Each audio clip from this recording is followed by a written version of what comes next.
apakah emang iya ya kalau misalnya orang yang depresi itu karena jauh dari Tuhan dan kurang ibadah? Itu tuh kayak sering banget gitu.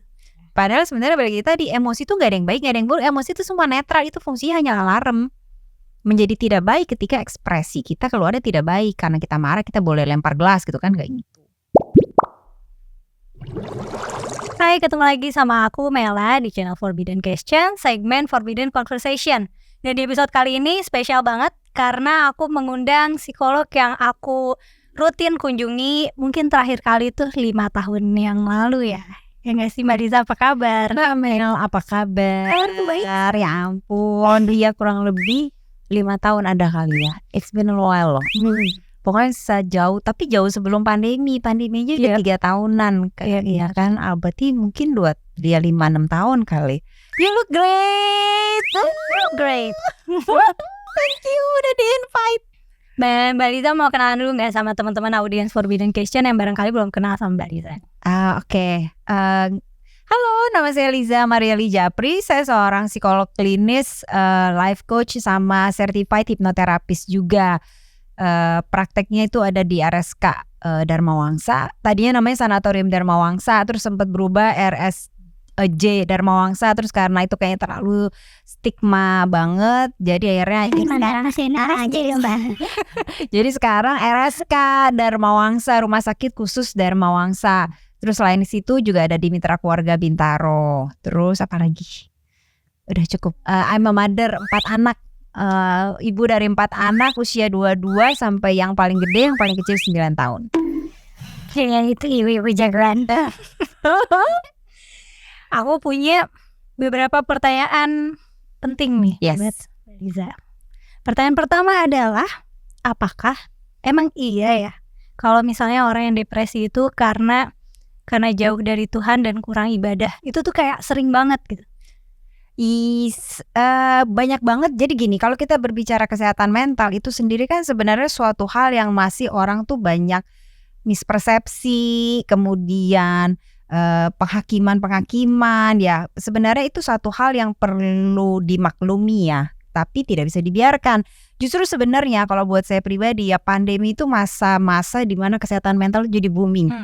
Jadi di satu sisi tentu saja kita tidak nyaman dengan kondisi pandemi, tapi karena ada pandemi justru ada aspek kesehatan mental yang lebih booming. Orang jadi lebih aware tuh bahwa ternyata tidak hanya kesehatan fisik, ada kesehatan jadi relate. Betul gitu. Nah, kenapa sering disalahartikan? Karena memang kalau kesehatan fisik nih ibaratnya kita kepentok luka langsung kelihatan. Kalau mental tuh kan abstrak dan absurd banget ya. Jadi seringkali itu tidak terlihat, terdiagnosa, tersadari sampai dan kemudian tiba-tiba udah numpuk toto meledak. Nah gitu. Nah kemarin pandemi itu aja sendiri sebenarnya mungkin kebanyakan itu sudah ada penumpukan isu-isu mental yang tidak disadari. Tapi karena besok paginya masih bisa beraktivitas, ya udah gitu. Besok beraktivitas ada distraksi tuh. Jadi kan kemudian kan numpuk di dalam nggak ketahuan. Nah ketika akhirnya pandemi semua orang dirumahkan. Terus akhirnya apa? Kondisinya kan lu lagi ketemunya ya. Entah itu lu lagi yang ketemu dengan orang di rumah yang gak disenengin, yang selama ini kabur-kaburan main kucing-kucingan tuh tiba-tiba harus berhadapan jadi stres banget ketahuan. Atau lu laginya sama diri sendiri gitu. Jadi mungkin punya isu di dalam, udahlah pulang malam pergi pagi, jadi besok ini lupa main di dalam. Nah gak bisa ngapa-ngapain tuh. Jadi pada saat pandemi tuh semua langsung seperti itu. Nah itu aja udah salah. Biasanya mispersepsi tentang kesehatan mental, bahwa kesehatan mental itu sesuatu yang gak apa-apa kok, kita baik-baik aja. Tapi kemudian baru ketahuan ketika sudah dipaksa berhadapan dengan yang tadi kondisinya lo lagi itu satu. Yang kedua, kesalahpahaman itu juga yang tadi Mel bilang gitu, bahwa ini karena kurang beribadah, karena kurang ini segala macam. Nah biasanya penjelasan paling yang sering kita gunakan dan paling mudah adalah kecerdasan itu ada banyak Mel. Gitu, ada kecerdasan intelektual, ada kecerdasan spiritual, ada kecerdasan emosional, bahkan sekarang tuh ada yang namanya kecerdasan sosial gitu ya. Kalau kita bilang kecerdasan intelektual semua udah tahu lah gitu ya, IQ gitu segala macam ya, matematika ya gitu. Nah saya tuh selalu analogi gini, kecerdasan intelektual tuh kayak kita punya rumah gitu ya, terus interior furniturnya keren-keren deh gitu, kita pakai dari yang paling mahal semua, kursinya segala macam tuh udah keren banget. Jadi kecerdasan intelektual tuh seperti itu. Kecerdasan emosional ada lagi, itu tuh kayak kita punya dinding, atap gitu. Jadi kita punya rumah, dinding sama atapnya tuh yang oke gitu ya. Terus habis itu si kecerdasan intelektualnya tuh furniture bagusnya. Nah, kecerdasan spiritual which is adalah beribadah tadi, masuknya ke sana, hubungan kita dengan yang di atas itu tuh kayak tiang pancang dari rumah tersebut. Nah, sekarang kebayang nih, kecerdasan emosional itu masuk kepada kondisi kesehatan mental sebenarnya. Kita tuh orangnya pinter banget misal gitu ya, amin gitu kan ya. Terus habis itu tiang pancang kita oke, kita beribadah terus segala macam, tapi nggak ada dinding, nggak ada atap. Gitu. Terus itu kan dihantam terus-terusan sama dunia nggak makin mudah loh gitu kan ya, tekanan stres segala macem. Macet aja sekarang udah lebih gila daripada mungkin 10 tahun 15 tahun yang lampau, itu aja bisa kita stres sendiri kan. Terus kita nggak punya tuh kecerdasan emosional yang baik. Terus habis itu lama-lama makin ngegrogotin kan. Jadi kan mau sebagus apapun tiang pancang itu, mau sebagus apapun furniture kita, tapi kemudian kita tidak punya kecerdasan emosional yang baik, mengakibatkan lama-lama kita mengalami gangguan mental. Itu tuh beda jadi gitu, antara doa terus gitu misalnya, bagus banget nih tiang pancangnya, apa sih tiang pancang paling bagus, titanium gitu, terserah deh whatever gitu ya. Tapi kemudian gak dilengkapi dengan bagaimana kita mengolah stres tersebut dan kita tidak menyadari sampai akhirnya itu kemudian breakdown gitu. Jadi tuh sebenarnya bukan berarti nggak penting loh ya, sama lagi tadi nggak, kalau tiang pancang kita nggak oke, mau atap dan dinding kita sebagus apa ya rontok juga sebenarnya. Jadi beribadah itu penting, tapi jangan lupa ada konsep-konsep lain yang juga harus dipahami supaya kita bisa mendapatkan kesehatan secara menyeluruh, supaya rumahnya aman, supaya rumahnya aman gitu. Karena kesehatan itu tidak hanya kesehatan fisik, Mel, gitu. Dan kalau ibaratnya kalau beribadah tuh ya kita, ya maksudnya gini ya, kalau konsep saya pribadi ya, kita beribadah, kita minta tolong, kita cerita sama Tuhan gitu kan, sama Allah gitu ya, sama semesta, terserah deh siapa yang kita percaya gitu ya. Tapi kemudian kita nggak berikhtiar apapun, terus nggak ngapa-ngapain. Mungkin kita perlu orang cerita tapi kita pendam gitu kan. Mungkin kita perlu untuk berbagi, cari solusi. Nah itu kan kadang-kala mungkin Tuhan menyediakan gitu ya jalan keluarnya melalui psikolog, melalui sahabat, melalui kan gitu dokter-dokter yang ada. Kalau nggak buat apa dong Tuhan juga menciptakan kepintaran, ada orang yang pintar jadi dokter, ada orang pintar jadi psikolog. Ya mungkin itu jawaban Tuhan untuk bantu kamu juga ketika kamu punya gangguan mental. Berarti kan tadi masalahnya tuh nggak berkorelasi langsung sama kecerdasan spiritual tadi ya? Nggak ada, cuman pasti yang saling bermasalah dukung. Tapi yang pasti bermasalah tuh kecerdasan emosionalnya. Iya betul. Jadi balik lagi tadi, semua itu harus dilatih sebenarnya. Kesehatan tuh harus diperhatikan, tidak hanya kesehatan fisik tapi juga kesehatan mental. Kecerdasan itu yang diutamakan tidak hanya kecerdasan intelektual, tidak hanya kecerdasan spiritual, tapi juga ada kecerdasan emosional. Terus sama yang tadi saya bilang bahwa sekarang ini bahkan lagi mulai booming yang namanya kecerdasan sosial. Karena kita tuh harus lebih banyak lagi ada support system gitu, gimana kita cerdas mencari network kita, gimana kita relate secara sosial dengan orang lain, tuh membantu kesehatan mental juga sebenarnya. Jadi ini nih one package, kita tuh nggak bisa, kita tuh masih senang gitu loh mengkotak-kotakan kesehatan ya kesehatan fisik doang, nggak ada kesehatan mental. Kecerdasan tuh paling penting, pokoknya kecerdasan intelektual, yang lainnya nggak ada, kan nggak bisa begitu, Mel. Gitu. Tapi itu suka disalahpahami dan ada stigmanya, mungkin karena orang gak relate ya, makanya baru booming pas lagi pandemi karena orang baru bisa relate gitu, baru berasa bahwa ternyata oh iya ya ada stres ya, oh ya ternyata ketika fisik terganggu, ketika mental terganggu bisa mempengaruhi fisik. Contoh misalnya, saya ada pasien yang datang ketika pandemi itu 6 bulan pandemi gitu ya, itu datang dalam kondisi itu gatal-gatal semua, dia udah ke dokter kulit segala macam, dokter mengatakan dengan kenapa-napa gitu. Jadi terus abis sampai pada akhirnya dokter menyerah dan bilang kayaknya kamu stres deh. Jadi kebetulan dia memang pasien saya yang lama, jadi dia balik ke saya, kayaknya aku stres deh mbak, dia bilang gitu kan. Terus ternyata dia itu orangnya tuh sangat physical touch gitu, jadi dia seneng. Dia tinggal beda rumah dari orang tua, dia seneng tuh ketemu orang tuanya terus pelukan gitu, sayang-sayangan gitu, karena beda rumah nggak bisa melakukan itu. Nah itu kan ada satu kebutuhan yang tidak terpenuhi itu, which is adalah kebutuhan psikologisnya dia. Karena gak terpenuhi, wah ini langsung semua tuh rush, semua tuh keluar tuh reaksinya fisik, psikosomatis gitu. Nah ini orang mulai menyadari, oh iya ternyata ketika ada kebutuhan psikologisku tidak terpenuhi, ternyata itu bisa mempengaruhi fisik loh Jadi ini terlalu menggeneralisir nggak kalau misalnya aku simpulkan orang yang sangat-sangat tidak happy sampai jadi depresi itu karena kebutuhan emosionalnya tidak terpenuhi? Bisa dikatakan demikian pastinya. Apapun gangguan psikologis kita, karena gangguan psikologis itu kan ada banyak, Mel. Ada depresi, ada anxiety. Jadi tuh payungnya tuh banyak, ada payung besar gangguan psikologis gitu. Nah, itu banyak klaster-klaster tuh di bawahnya. Ada gangguan emosi, ada gangguan berpikir, ada Gangguan gangguan masa perilaku. kanak-kanak, gangguan perilaku, itu banyak sekali. Nah, jadi depresi itu sebenarnya hanya salah satu dari sekian klaster gangguan tersebut. Gitu, dimana gangguan depresi itu masuknya kepada gangguan emosi. Jadi balik lagi tadi, gangguan psikologis, terus ada klaster-klaster yang gangguan emosi, itu di bawahnya ada lagi tuh bipolar, ada depresi, itu ada tuh gangguan emosi di bawahnya. Nah, setiap orang yang mengalami gangguan ini itu pasti ada kebutuhan psikologisnya yang tidak terpenuhi atau mampet, konstipasi kita bilang, sehingga kemudian itu tidak mengalir dengan enak dan mulai muncul gangguan-gangguan tersebut. Dan jadi mulai termanifestasi ke perilaku. Termanifestasi dalam keluarnya itu perilakunya dia, bisa perilaku, bisa pikiran. Tiba-tiba pikirannya mulai aneh-aneh, tetangga sebelah kayaknya mau merebut suamiku deh. Nah, kayak gitu biasanya. Jadi ketika balik lagi tadi ya, setiap gangguan psikologis itu ketika itu terjadi, itu biasanya tuh multifactors, Mel. Jadi banyak sekali faktor-faktor yang terlibat gitu.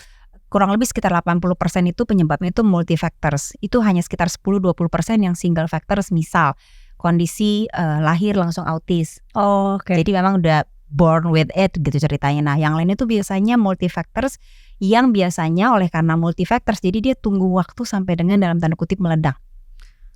Gitu. Faktor-faktornya apa aja? Pertama adalah faktor biologis dan genetik. Itu udah satu. Kamu ingat nggak, Mel, pelajaran matematik dulu tuh yang irisan, arsiran yang kayak gitu nih. Kita bayangkan ada satu lingkaran gitu ya. Ini lingkaran biologis genetik nih. Kalau kita berbicara biologis genetik, itu berarti hubungannya dengan otak. Gitu. There must be something yang korslet lah. Ini penjabaran gampang ya. Mencoba menggambarkan sesimpel mungkin biar mudah dipahami oleh audiensnya Forbidden Question nih. Kalau kita berbicara otak, itu berarti ada sesuatu yang korslet. Jadi otak itu kan kayak segumpalan daging, banyak kabel-kabelnya lah gitu ceritanya. Kayak kabel listrik di atas ini nih lampu gitu kan. Nah, itu pasti ada yang korslet. Nah, korsletnya di mana nggak tahu gitu, karena kabel ini kan ada kabel yang ngurus memori, kabel emosi, kabel fisik, kabel segala macem gitu. Nah, kalau yang katakan korsletnya di bagian analisa gitu ya, kemungkinan dia akan mengalami gangguan halusinasi karena reality testingnya tuh nggak jalan.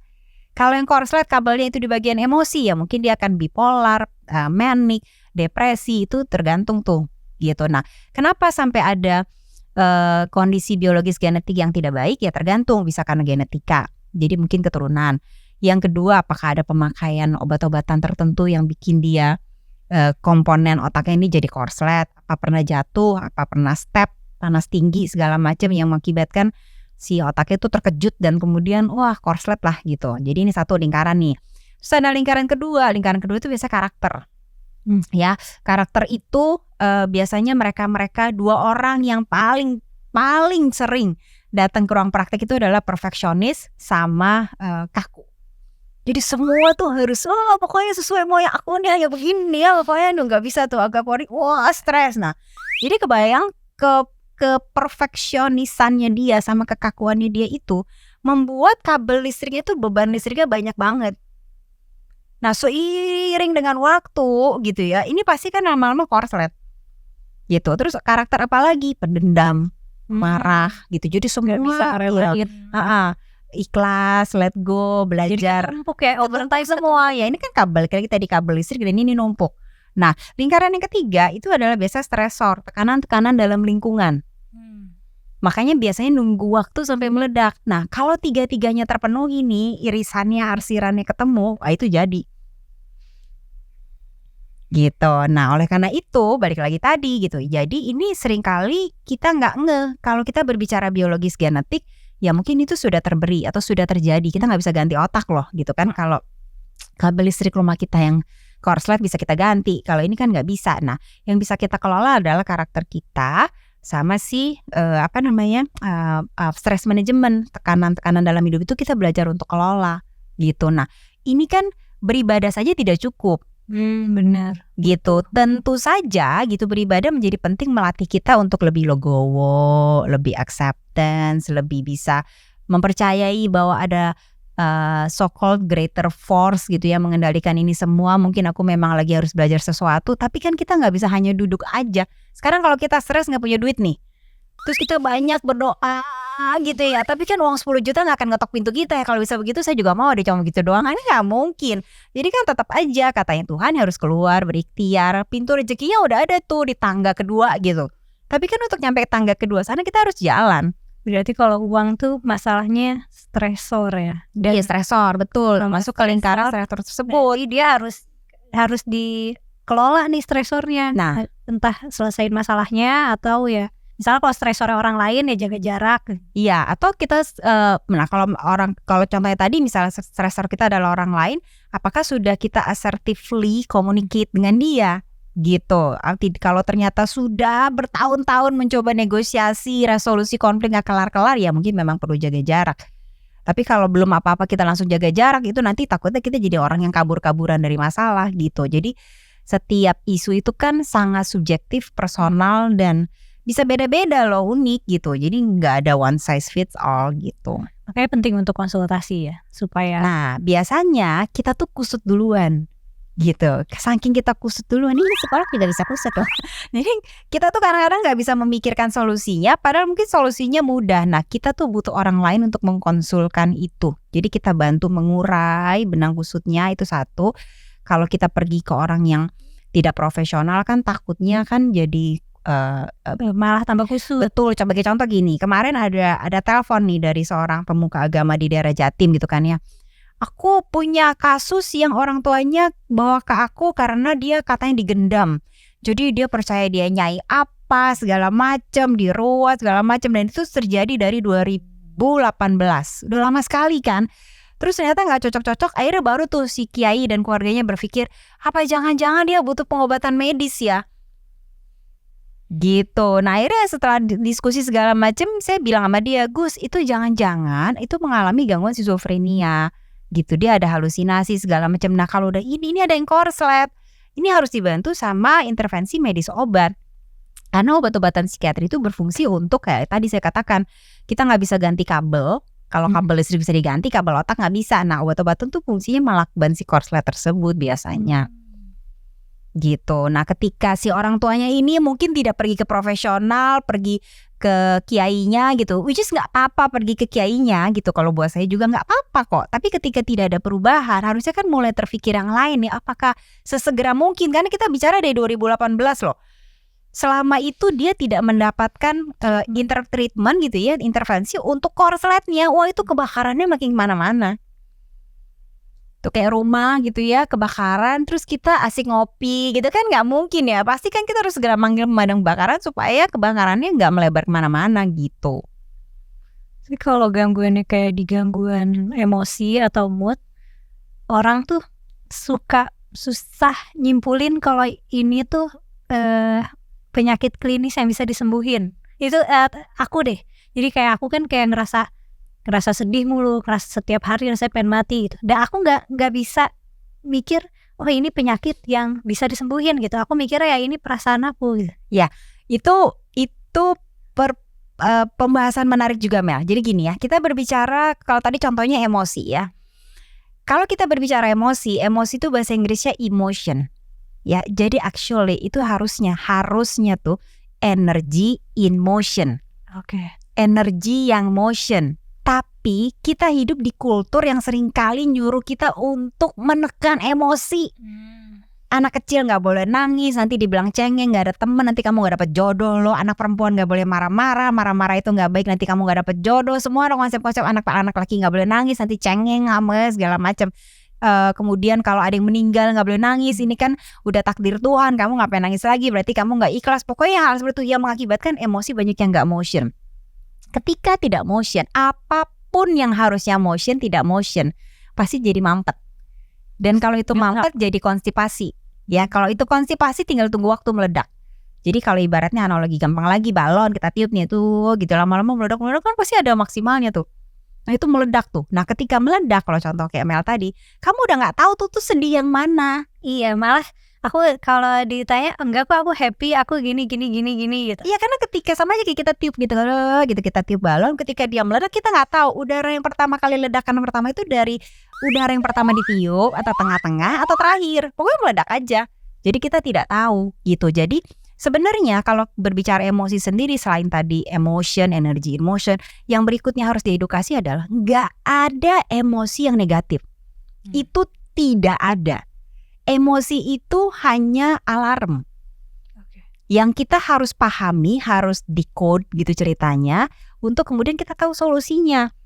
Gitu. Contoh misalnya ya. Dan kalau di rumah itu anak-anak tuh dari kecil kita terbiasa untuk mengenal emosinya.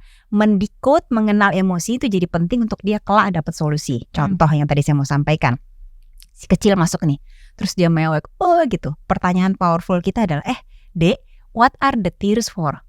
Dia harus bisa melabel itu air mata apa. Karena air mata marah, air mata sedih, air mata haru, air mata excited, semangat apa itu beda loh solusinya. Kalau dia mengatakan, dan ini pernah kejadian, aku tuh habis nonton Good Dinosaurs. Kamu nonton gak sih Mel? Ada film Good Dinosaur yang ada bapak dinosaurs, ada anak dinosaur. Ya, terus kan bapaknya meninggal kan. Jadi dia itu. Jadi kita bilang, kita bantu dia untuk melabel bahwa itu air mata sedih deh. Terus karena ini film, solusinya apa? Ya nggak ada, cuma pok-pok aja gitu. Oke deh. Nah, tapi beda kasusnya ketika dia datang terus mewek pertanyaan yang sama dan dia bilang, aku marah, kakak mengambil mainanku. Oh, kita bantu dia ngenalin. Itu marah deh gitu. Jadi sekarang solusinya apa? Kamu mau ngambil mainan baru atau kamu mau kita ajak ngobrol kakak? Nah itu step-stepnya itu jelas. Yang terjadi biasanya anak nangis, orang tua sibuk, apaan sih? Aduh ribut banget sih. Udah deh gak usah nangis deh, lebay banget. Jadi dia tidak diajarkan untuk mendikot ini kenapa ya, aku kenapa nih nggak nyaman. Terus abis itu solusi, jadi gimana caranya ketemu solusi, ini aja kagak ada. Dan keterampilan itu kayaknya kadang-kadang masih banyak orang dewasa yang nggak terampil mengidentifikasi perasaan sendiri. Makanya ada teori di parenting. Kalau orang tuanya aja belum bisa handle big emotion, gimana caranya dia bisa mendampingi anak menghadapi big emotionnya? Gitu. Jadi marah tuh nggak apa-apa. Jadi kalau tadi emosi itu ada alarm. Kalau marah berarti ada sesuatu yang nggak benar. Kalau kita sedih, oh mungkin ada gilang. Kalau kita takut, oh berarti kalau kita takut, cemas, khawatir, berarti harus ada yang dipersiapkan. Kan itu alarm tuh. Nah tapi kita harus bisa decode dulu. Nah ini kadang-kadang kita Superman syndrome aja, enggak apa-apa kok, semua baik-baik aja gitu. Jadi semua disangkal sampai kemudian tiba-tiba itu, toto kalau kita berbicara depresi gitu ya, sedih gitu ya, berkepanjangan itu kayak udah berat aja Mel. Karena kita udah gak tahu nih dari tumpukan yang mana. Gue disuruh surprising all this time, jadi I don't know ini apa ya. Capek aja, karena saya mengasumsikan emang anolik itu kayak bawa tas punggung. Itu satu batu bata masuk, satu batu bata masuk, satu batu bata masuk, kan lama-lama banyak banget Mel. Benar gitu. sih. Jadi marah pun kayak tadi saya mau katakan, marah nggak apa-apa. Yang nggak boleh marah-marah atau jadi pemarah, itu beda loh. Kalau dia jadi pemarah, orang paling pemarah. Saya sekarang kalau ketemu orang pemarah udah nggak kasihan. Saya sudah nggak kesel, saya kasihan. Karena sebenarnya orang pemarah itu adalah orang paling insecure. Jadi dia punya asumsi sebelum gue digonggongin, gue gonggong duluan. Gitu. Jadi buat saya orang paling pemarah itu sebenarnya dia orang paling insecure sedunia. Sebenarnya dia ngerasa nggak aman. Tapi gue akan menunjukkan bahwa gue powerful nih. Dengan cara apa? Dengan cara marah-marah. Gitu. Jadi balik lagi, marah nggak apa-apa. Tapi kalau marah-marah dan jadi pemarah itu apa-apa. Sedih nggak apa-apa. Tapi kalau nangis 24 jam, 7 hari seminggu, bertahun-tahun, itu yang tidak boleh. Gitu. Nah itu kita belajar untuk pertama kita harus mengenal emosi tersebut. Yang kedua kita belajar untuk mengolahnya. Misalnya ada yang meninggal, ya nangis lah. Ya orang tua meninggal, terdekat meninggal, masa nggak nangis sih? Ikhlas, tapi beda loh ikhlas sama menangis. Kan beda antara ikhlas sama meratap. Meratap tuh nggak berhenti nangisnya. Kalau ikhlas tuh aku ikhlas, tapi aku sedih aja, aku kehilangan fisiknya mama gitu misalnya ya. Ya udah nangis, tapi kita harus ada regulasi. Gue udah nangis 3 jam ya gak capek ya, udah ya coba ya kita ngapain dulu yuk gitu, ketemu teman seminggu ya gitu. Itu tuh regulasi tuh gitu. Nah seringkali antara dimanjakan banget jadi nangis terus gitu ya, atau kita mensurprise itu dan tiba-tiba nanti meledaknya entah kapan. Karena dia tidak terolah dengan baik. Itu kayak kita makan tapi gak boleh pup. Kan sakit perut ya, gitu Iya. lama-lama konstipasi. Padahal harusnya keluarin aja dulu, nanti kan ada masuk yang lain kan gitu. Jadi kalau pakai analogi kayak udah bawa ransel berat yang banyak, itu aku ngerasanya waktu pas mulai rutin ke psikiater dan psikolog, aku tuh ngerasa kayak aku harus buka atasnya, ambil barangnya ini apa, rapiin, kalau rusak benerin, lepas. Iya. Jadi kayak sampai lotnya habis aku nggak datang konsultasi lagi.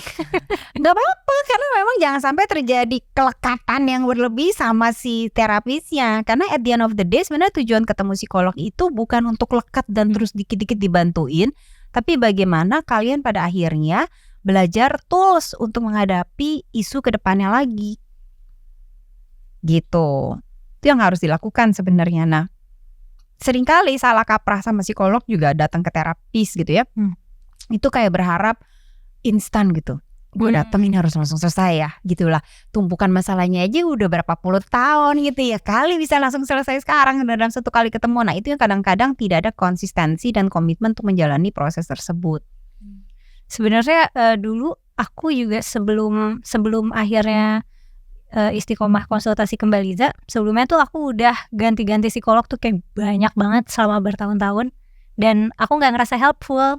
Nah, itu tergantung kita kalau berbicara seperti itu cocok-cocokan ya. Nah iya, Gitu, jadi sama kayaknya aja. cocok-cocok. Aku punya yang tadi 4 anak di rumah, 4 anak ini dokternya beda-beda nih, yang satu cocok sama ini. Jadi tapi fakta kamu terus berikhtiar untuk ketemu yang cocok itu oke banget. Gitu, karena kita akan ketemu dengan mungkin yang psikolog, terapis yang mungkin kita nggak cocok, entah gaya ngomongnya, entah mungkin pendapat dia gitu kan. Kalau bikin biasanya sih karena bikin merasa nggak aman, maksudnya tetap merasa nggak aman. Ya, nah itu kan jadi penting kan. Kita kan ke dokter juga, kita mau dioperasi kita harus ngerasa safe sama dokternya dong kan gitu. Jadi itu sebenarnya sih hak kamu juga, hak pasien, hak siapapun yang lagi cari bantuan untuk mendapatkan bantuan dari yang paling cocok buat dia gitu. Karena orang-orang kan masih banyak gak aware nih soal mental health, dan awarenessnya itu baru boost pas lagi pandemi. Tapi sebenarnya kalau misalnya dalam konteks Indonesia, itu seberapa umum sih orang butuh bantuan profesional gitu dalam terkait mental, emosi, dan perilaku gitu? Kalau saya sih pengen bilang butuh banget, mengingat berita-berita zaman sekarang tuh kayaknya semua orang itu lagi pada di posisi senggol bacok gitu.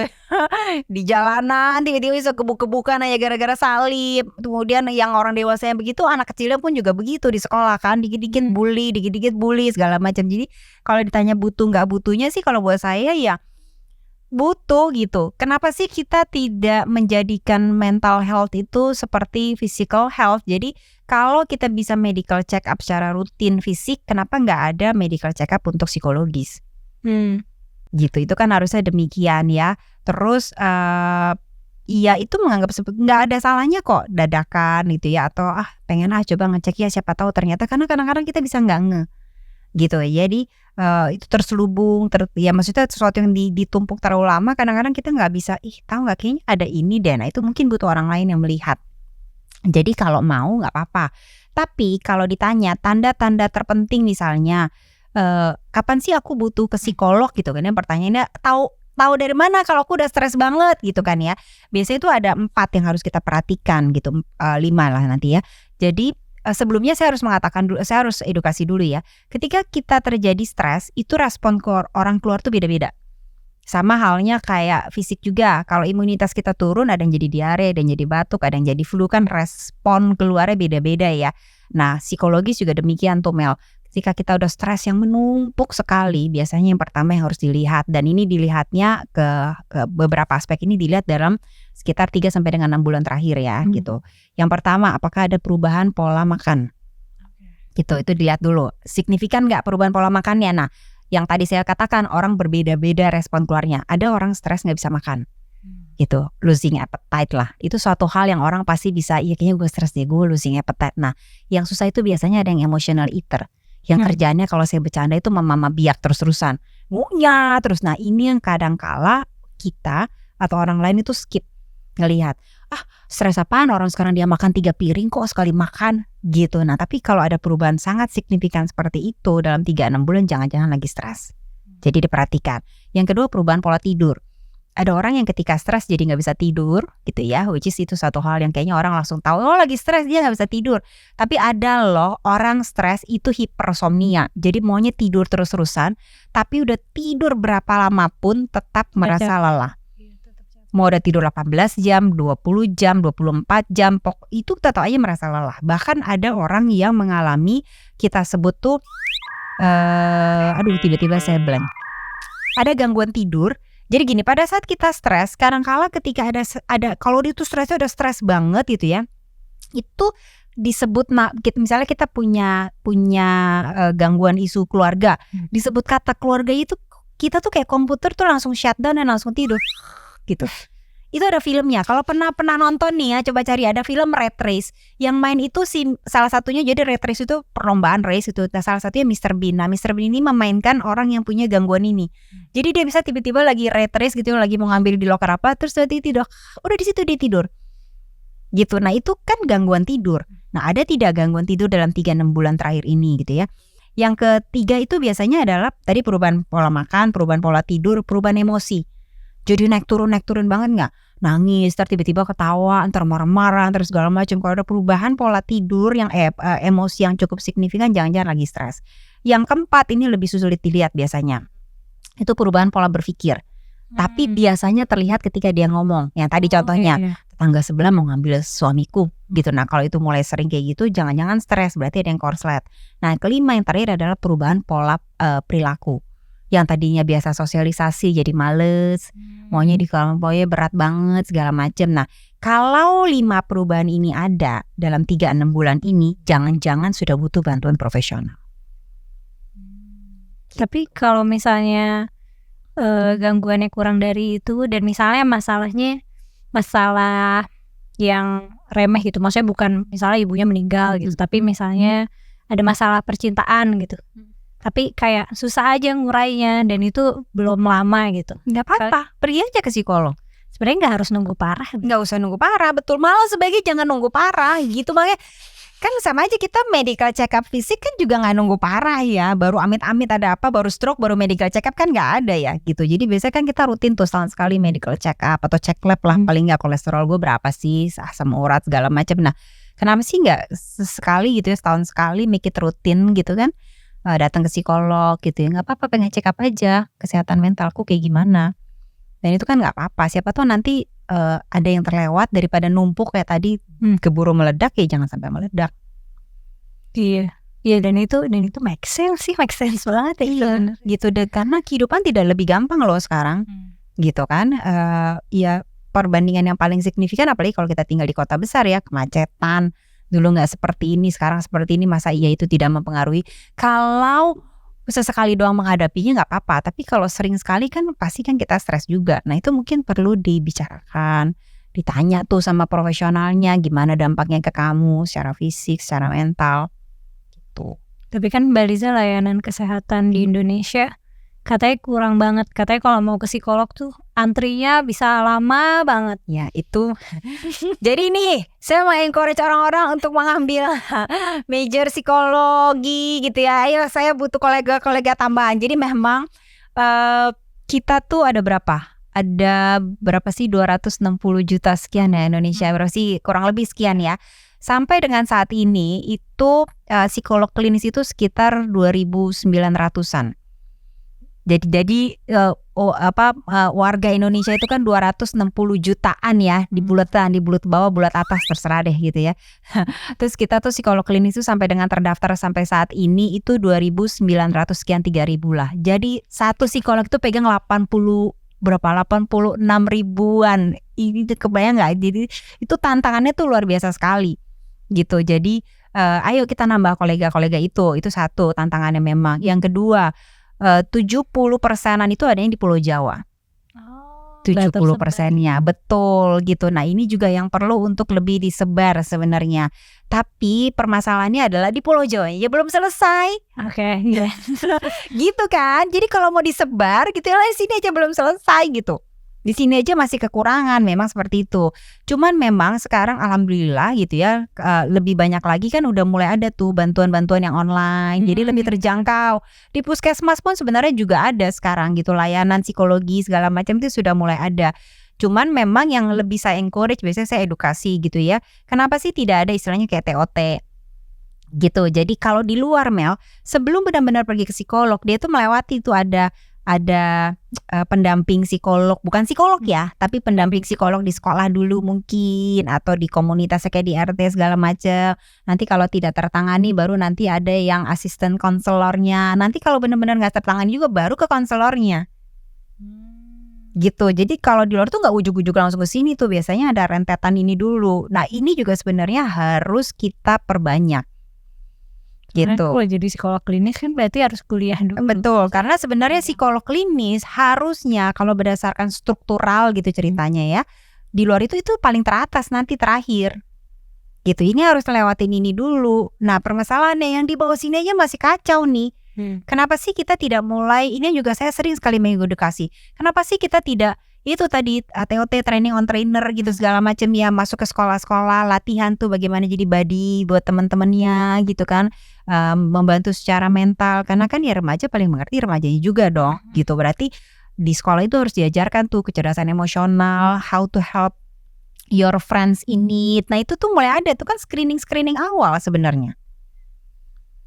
Tapi itu berarti mungkin karena awareness-nya juga masih rendah. Nah, itu balik lagi kita akan kembali berakar pada awareness-nya masih rendah. Cuman mau bagaimana ya, bagaimanapun juga kita masih masuk negara berkembang, sehingga pasti yang akan diutamakan adalah urusan perut. Jadi boro-boro mikir itu, urusan perut dulu, setelah itu urusan fisik, urusan mental itu entah keberapa gitu akhirnya. Padahal yang biasanya kena mental tuh yang masalah perutnya bermasalah justru ya. Enggak juga kalau itu. Justru sebenarnya itu udah ada penelitiannya juga. Mau yang orang kaya yang perutnya terjamin sama perutnya nggak terjamin itu sama-sama banyaknya. Sama-sama risiko kena gangguan mental tuh sama aja. Betul. Cuman kalau yang urusan perut belum terjamin ini gitu ceritanya ya, itu biasanya jadi lebih masif karena isunya jadi banyak banget.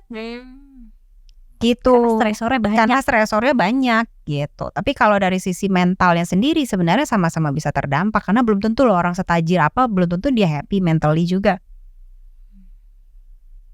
Kalau menurut Mbak Liza berarti misalnya nih aku orang biasa dan teman-teman pendengar lainnya, kalau misalnya mau meningkatkan awareness soal mental health, kayak hal-hal praktis yang bisa kita lakukan apa sih?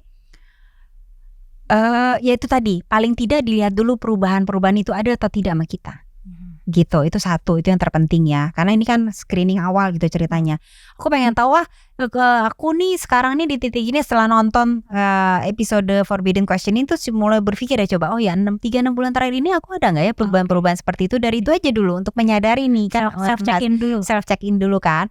Nah, habis itu selain itu yang bisa dilakukan juga hal praktis adalah mengenal emosi. Gitu, misalnya dalam arti aku hari ini lagi kenapa ya, tadi kenapa ya, kayaknya tadi aku agak sedikit terganggu apa ya. Nah, biasanya orang yang tidak mengenal emosi itu bingung. Gitu, jadi kalau saran saya adalah latihan dari pura-pura aja dulu gitu, pura-pura aja dulu dalam arti bahwa kalau aku bisa menebak, bukan pura-pura, menebak-nebak aja dulu. Kalau aku bisa menebak, aku nggak enak hari ini kenapa ya, coba ya apa aja yang terjadi hari ini ya. Oh ya, ada sekolah, tadi sekolah aku dimarahin guru, oh mungkin gara-gara itu ya. Acceptance itu aja dulu. Yang bisa terjadi adalah nggak apa-apa ya, namanya guru kan memang harus galak. Nah gitu loh. Jadi belum apa-apa kita sudah menyangkal, apalagi kita menerima possibility emosi yang muncul dari kejadian itu. Jadi tahap identifikasi perasaannya tuh suka di skip. Iya gitu. Pokoknya tiba-tiba udah jalanin hidup aja, karena kan hidup harus begini, udah telan aja kan gitu. Padahal jadi kita belajar untuk mengenal emosi. Nah, mengenal emosi itu sendiri pada akhirnya akan belajar, kita akan berlatih untuk tidak menumpuk ke dalam. Nah, yang ketiga nanti baru setelah kita bisa mendikot gitu ya, menemukan ini emosi apa, belajarlah untuk punya berlatih yang namanya resolusi konflik, problem solving. Iya, kita marah, tapi kan nggak mesti lempar gelas. Gitu. Nah, itu yang titik yang berikutnya. Nah, itu step-step yang mungkin secara praktis harian perlu dilakukan. Itu kalau ke diri sendiri. Kalau konteksnya bantu orang lain? Nah, bantu orang lain itu mau tidak mau dimulai dari belajarlah untuk berempati. Gitu. Kita tuh sekarang tuh ya bangun rumah aja pagarnya setinggi mungkin. Jadi kita bahkan gak kenal sebelah apa, siapa, ngapain, depan gimana. Itu kan paling menyedihkan ya Mel. Berita-berita selalu tuh ketika sudah terjadi amit-amit ya, anak udah meninggal atau satu keluarga dibunuh sama anggota keluarganya sendiri, itu mereka di sekolah gitu. Iya pantesan dia sering ke sekolah badannya biru-biru gitu kan. Iya sering tuh terdengar pertengkaran. Itu baru pada ngomong ketika sudah ada korban. Padahal itu harusnya bisa kelihatan dari pas ketika reaksinya belum parah itu. Iya gitu. Kalau kita, nah itu secara khusus KDRT ya. Padahal sebenarnya kalau konsep kami adalah KDRT itu bukan masalah dapur dia gitu. Itu KDRT itu masalah bersama. Jadi kalau udah berempati, kalau mau melatih empati seperti itu gitu kan ya, mau menolong orang, ya diawali dari empati. Ada yang salah tuh, dia kok ke sekolah tiap kali anak itu biru-biru, ini kenapa ya? Nah itu belajar untuk lebih peka. Kita tuh kadang-kadang pakai kacamata kuda.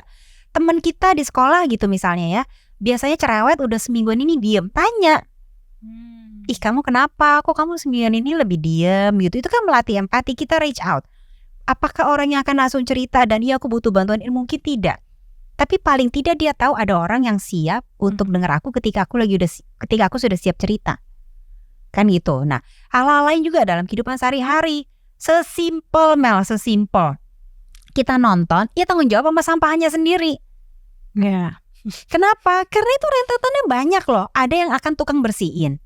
Setelah itu ada penonton yang berikutnya, gitu ya. Kalau sampahnya terlalu banyak gitu kan, ya kan kasihan si tukangnya bisa juga stres loh, dia capek apa segala macam. Penonton yang selanjutnya itu juga punya hak untuk masuk waktunya on time, gitu. Nah, kadang-kadang hal seperti ini tidak dilatih.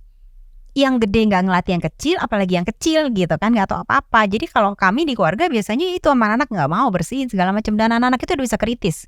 Dari yang paling kecil dia bisa komplain, ih lihat ya Mi, itu sampahnya ya ampun kan kasihan ya. Nah, itu kan kita membantu paling tidak meringankan orang, syukur-syukur bisa membantu dia untuk tidak lebih stres dengan kondisi sampah kita yang bertumpuk. Nah itu latihan-latihan seperti itu yang kayaknya kecil-kecil tapi sebenarnya penting banget Mel. Dan gimana kalau misalnya orang nggak bisa relate, misalnya kayak ada ada anak punya masalah dengan orang tua nih, ibu bapakku gini gitu. Nah temen yang dari keluarga cemara, yang dari keluarga yang sangat bahagia, kayak benar-benar nggak bisa relate, ya nggak boleh gitu dong sama orang tua yang ini. Ya itu memang. Karena kadang-kadang ada juga yang datang ke saya itu karena di terapis lain dikatakan lu kurang bersyukur aja kali. Jadi kemudian jadi mempertanyakan apa iya gue yang kurang beragama gitu. Padahal kan beda ya. Maksudnya kadang-kadang kita hanya merasa sedih itu aja. Jadi kalau bisa kita mulai latihan lah, apa yang tidak ada di sepatu kita belum tentu tidak ada di sepatu orang. Gitu. Jadi kita belajar untuk memahami. Kalau kita berbicara, kalau tadi contohnya Mela ya soal hubungan dengan orang tua segala macam gitu ya. Ini memang masalah isu yang cukup tricky sih. Dalam arti bahwa memang ada konsep agama, kita harus sopan sama orang tua, harus ya gitulah segala macam nanti kenapa ke depannya. Tapi kadang-kadang ada loh kondisi yang memang orang tuanya bukan berarti dia orang jahat, tapi seringkali tidak bisa menjalankan fungsi sebagai orang tua yang baik dan memenuhi kebutuhan anaknya gitu. Nah paling tidak kita mengajarkan, kita mendengarkan teman kita itu gitu ya, untuk mencoba lebih cari solusinya. Tapi solusinya itu lebih kepada yang juga oke buat dia itu dalam arti tidak mengganggu kesehatan mentalnya. Maksudnya hanya sekedar sodor-sodorin untuk tetap dekat sama orang tuanya, sementara orang tuanya juga masih belum bisa melihat bahwa ini sebagai satu isu gitu kan. Itu kan susah juga sebenarnya. Mungkin kita bisa encourage, oh iya kita gak paham apa yang terjadi karena kita dari keluarga cemara, tapi kita coba aja sampaikan, dan kita sampaikan dengan jujur gitu ya, I don't know how it feels to be you gitu, tapi kira-kira kamu butuh apa gitu. Paling gak itu dulu, apakah kamu butuh aku dengerin cerita aja, atau kamu butuh kita petakan dulu nih kira-kira solusinya apa ya. Apakah kamu bisa coba ngobrol dulu sama orang tua, apakah kamu bisa. Nah itu kan lebih konstruktif ya, dan lebih enak terdengarnya gitu.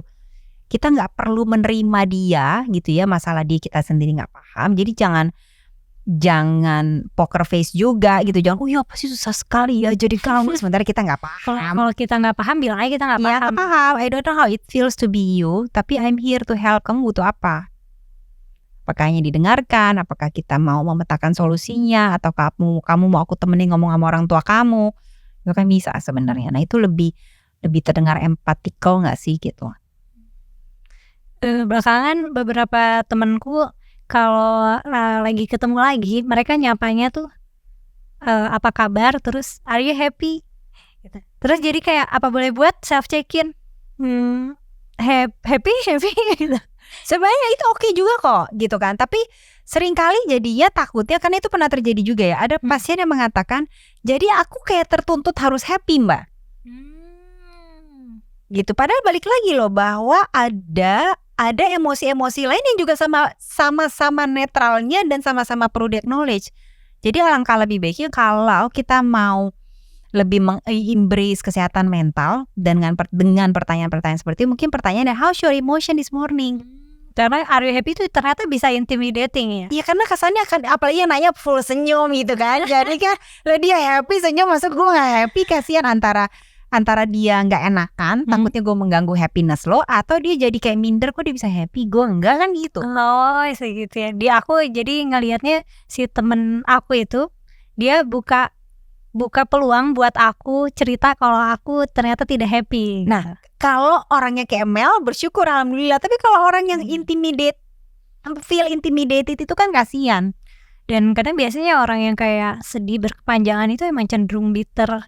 Iya, dan dia akan bilang, oh iya happy kok. Karena gak semua orang bisa langsung, kalau kayak kamu gitu oke gitu, oh iya aku sebenarnya lagi gak happy. Jadi itu kayak kamu take pertanyaan teman itu sebagai invitation untuk ngomong kan gitu. Kalau orang-orang yang lebih kepada yang tadi itu kan jadinya lebih kayak, ih enggak deh, kasihan dia udah happy banget, udah full senyum, nyapa gue kan jadi kasihan gitu. Tapi kalau kita bilang, how's your emotion this morning?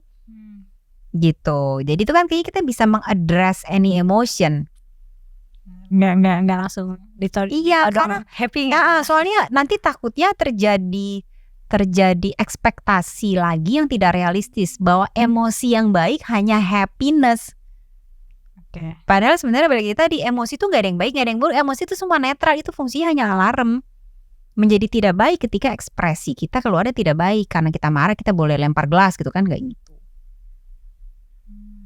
Gitu. Nah, ketika ada orang-orang yang punya emosi-emosi negatif, mengekspresikan yang negatif, itu biasanya karena dia tidak pernah belajar bagaimana meregulasi dan mengekspresikan emosinya dengan tepat. Jadi akhirnya keluarnya ngaco aja semua. Kalau lagi menangis, nangis 7 hari seminggu gak berhenti, sampai lupa kerja, lupa makan. Itu kan juga sebenarnya gak baik. Berarti langkahnya itu cek emosi, iya, dilabelin, terus baru tentuin mau actionnya apa. Solusinya apa? Oh ternyata aku tuh ini gitu. Gitu guys. Salah kamera. Gitu ya. Iya, kadang-kadang kita harus pura-pura dulu kok. Pernah tuh menemukan pasien seperti itu. Apa ya, emosi itu benar-benar saking dia datang ke saya dalam usia 40-an, jadi dia sangat terbiasa flat. Saya bilang tuh zombie syndrome. Kamu tahu zombie kan? Hidup enggak, mati enggak, tapi pokoknya udah hidup aja di datar ya. Kamu merasa apa? Enggak ada apa-apa. Coba deh kita pura-pura hari ini ada kejadian yang gak menyenangkan gak? Ada sih, tadi naik Gojek helmnya bau. Terus perasaan kamu gimana? Kan dia disuruh addressing perasaan kan, emosinya. Tapi karena tidak terbiasa beremosi, jadi dia mengatakan enggak gak apa-apa. Ya namanya biasa lah, kadang-kadang kita sial segala macam. Coba-coba kamu bayangkan ya, kalau ini terjadi sama orang lain. Kira-kira orang itu akan merasa apa ya, pura-puranya kira-kira seperti apa ya? Pasti kesel sih. Nah ya coba deh, mungkin gak kalau kamu kesel? Ya mungkin juga ya, gitu. Jadi seringkali kita memproyeksikannya ke orang, tapi coba ya kalau itu terjadi. Jadi ini aku nih misalnya gitu ya, karena tidak terbiasa beremosi kok gak apa-apa. Tapi coba kalau ditempatkan ke orang lain, terus kita ngelihat kayak gitu, iya kesel kali ya kalau naik Gojek helmnya bau gitu segala macam, kotor, kesel sih. Nah itu kita belajar kenal dari orang lain dulu, kita proyeksikan keluar biasanya. Tapi itu satu step, belum bisa merasakan sendiri. Tapi coba kalau di luar ngeliat ini rasanya gimana juga. Nah itu bisa juga tuh mulai dari situ. Iya itu tuh yang helpful juga buat aku. Jadi aku memposisikan nasib aku posisikan di, anggaplah ada teman imajiner gitu. Dia mengalami hal-hal yang aku alami, terus kayak oh she needs help. Iya gitu. Karena kadang-kadang kita nggak kayak itu tadi, we are to attach to our problem gitu. Jadi kadang-kadang kita blur aja nggak ngeliat. Tapi when we put it gitu ya keluar gitu ya, kayak ke teman imajiner tadi itu ya, iya benar juga ya, kasihan juga ya jadi dia sebenarnya loh. Ya berarti dia harusnya butuh bantuan ya. Iya. Berarti harusnya gue butuh bantuan ya. Kalau gue membayangkan dia hidup di kehidupan itu aja kayaknya stres, apalagi gue yang ada di hidup itu beneran. Dari Gitu. kalau misalnya nih kita kan dari tadi belajar caranya meregulasi emosi lah ya, supaya punya emotional intelligence. Tapi kalau misalnya konteksnya kayak orang tua dewasa kayak di atas 40 itu tuh orang bisa berubah gak sih sebenarnya, Mbak? Sebenarnya the good news adalah everything trainable. Everything trainable selama ada kemauan. Oke, berarti kuncinya di kemauan. Yes, gitu. Kesadaran dan kemauan dan kemudian konsistensi dan komitmen. Jadi panjang tuh berapa K itu ya. Intinya contoh analogi saya paling gampang. I'm a right-handed person. Ini sangat aktif nih. Pokoknya respon saya pokoknya selalu aktif sini. Ini ada tumbler merah di kiri loh. Harusnya kan gampang begini ya Mel. Tapi kan kita jadi orang tuh suka rusuh aja gitu kan lah, yang reaktif ini jadi begini. Gitu ya. Nah, sampai pada satu titik tiba-tiba amit-amit dokter mengatakan, Liz, ini jangan dipakai lagi ya tangan kanan lo. Ini pergelangannya mau putus nih. Lo harus latihan pola baru pakai tangan kiri. Bisa sih, betul nggak? Ini kan tangan kiri bisa dipakai. Kita pakai nulis juga bisa. Tapi kadang-kadang dalam proses latihan itu kita kadang-kadang, aduh udahlah nggak usah ini aja deh. Bener. Karena kan kita suka familiarity. Iya, jadi ketika misalnya apa yang kita nggak baik, suka marah-marah, coba kita belajar untuk bikin pola baru tangan kiri ini. Kenapa sih aku suka marah-marah? Sebenarnya apa ya? Nah, kemudian coba melatih untuk punya respon yang lebih baik. Respon kalau soal marah-marah misalnya kalau saya pakai injek rem karena saya suka nyetir, jadi saya membayangkan ketika ini mulai keluar nih respon reaktifnya, saya tuh kayak stop ya Liz, ini mulai keluar nih, tunggu ya injek rem, ini sebenarnya kenapa ya? Nah itu kita membangunkan ini nih. Dan itu bisa. Jadi usia 40 sekarang bisa banget. Tapi permasalahannya dia punya kesadaran gak bahwa ada yang salah nih dalam polanya, dalam kehidupannya dan butuh berubah. Dia dan udah ganggu orang lain misalnya. Dan kalau kesadaran itu aja tidak ada, apalagi solusinya, apalagi latihannya, apalagi komitmennya. Gitu guys, harus ada kesadaran. Jadi lihat dulu sekitarnya gitu, apakah aku bahagia, itu satu. Apakah bukan yang sekedar bahagia, tapi apakah aku feel contented, gitu ya. Cukup nggak nih? Oke semua. Dan yang berikutnya adalah layer berikutnya, orang-orang sekitar gue gimana? Jangan cuma gue doang yang happy. Dan apakah tumbuh berkembang bersama nggak orang-orang sekitar gue? Kalau oke ya berarti oke. Tapi kalau ada konflik sama ini, kok ini, wah berarti kenapa ya? Kita nggak bisa cocok sama semua orang lah. Jadi kalau 1-2 orang kita nggak cocok, kita tapi nggak harus berkonflik, itu satu. Yang kedua, kalau satu dunia nggak cocok sama lo, masih jadi satu dunia yang salah lagi. Kan gitu. Harusnya ada kesadaran itu. Nah itu yang kadang-kadang enggak, memang semuanya aja tuh nggak tahu tuh mau gitu. Nah itu repot. Gitu guys. Jadi kalau kamu nggak suka sama semua orang, maybe you're the problem. Iya. Dan semua orang nggak suka sama lo. Berarti PR kita semua adalah kalau ada emosi di diri, kenalin dulu, labelin, sebelum action pause dulu berarti ya. Sebelum bereaksi coba diolah, pause dulu. Kenapa? Dan terus mikirin problem solving jangka panjang. Ini kenapa gue gini mulu reaksinya ya gitu. Itulah kesimpulan dari saya. Makasih banyak Mbak Rita sudah bersedia untuk aku undang di channel Forbidden Questions. Makasih teman-teman yang udah nonton sampai selesai. Kalau misalnya ada pertanyaan atau tanggapan bisa tulis di kolom komentar. Jangan lupa juga untuk like dan subscribe. Sampai ketemu lagi di konten selanjutnya.